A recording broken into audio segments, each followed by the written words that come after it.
যুক্তরাষ্ট্রে ইসরায়েল বিরোধী বিক্ষোভে হামলা গ্রেফতারের নিন্দা জানিয়ে সেখানকার মানবাধিকার নিয়ে প্রশ্ন তুলেছেন প্রধানমন্ত্রী শেখ হাসিনা। সেই সাথে দুজন বাঙালিকে গুলি করে হত্যার বিচার ও দাবি করেছেন তিনি।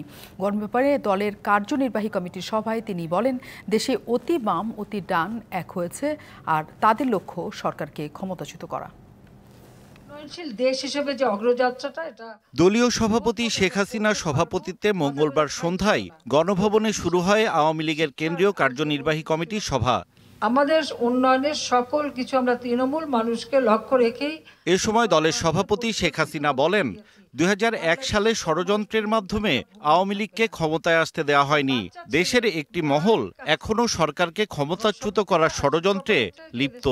অতি বাম অতি ডান সবই এখন তারা এক হয়ে গেছে। এটা কিভাবে হলো আমি জানি না। এই দুই মেরু এক হয়েও সব সারাক্ষণ শুনি আওয়ামী লীগ সরকারকে উৎখাত করতে হবে। অপরাধটা কি আমাদের?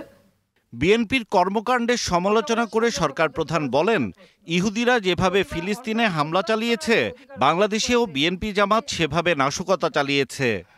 অ্যাম্বুলেন্সে আগুন, পুলিশ ফাঁড়িতে আগুন, আক্রমণ, হাসপাতালে আগুন দেওয়া, আক্রমণ। ঠিক ইহুদিরা যে ঘটনাটা প্যালেস্টাইনে ঘটাচ্ছে, বিএনপি জামাত ঠিক সেই ঘটনাই কিন্তু বাংলাদেশে ঘটিয়েছে। সম্প্রতি মার্কিন যুক্তরাষ্ট্রে দুই বাঙালিকে হত্যার ঘটনার বিচার দাবি করেন প্রধানমন্ত্রী। প্যালেস্টাইনে এই ইসরায়েলের গণহত্যার বিরুদ্ধে আমেরিকার বিভিন্ন বিশ্ববিদ্যালয়ের ছাত্র শিক্ষকরা আন্দোলন করছে।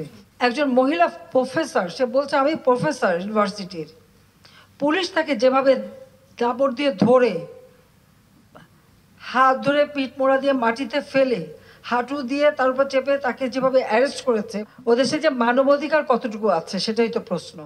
যুক্তরাষ্ট্রে ইসরায়েল বিরোধী বিক্ষোভে হামলা গ্রেপ্তারের নিন্দা জানিয়ে সেখানকার মানবাধিকার নিয়ে প্রশ্ন তোলেন শেখ হাসিনা। আমাদের বাঙালি পরপর কতজন মারা গেছে, সেদিনও 2 জন বাঙালিকে নির্মমভাবে হত্যা করেছে।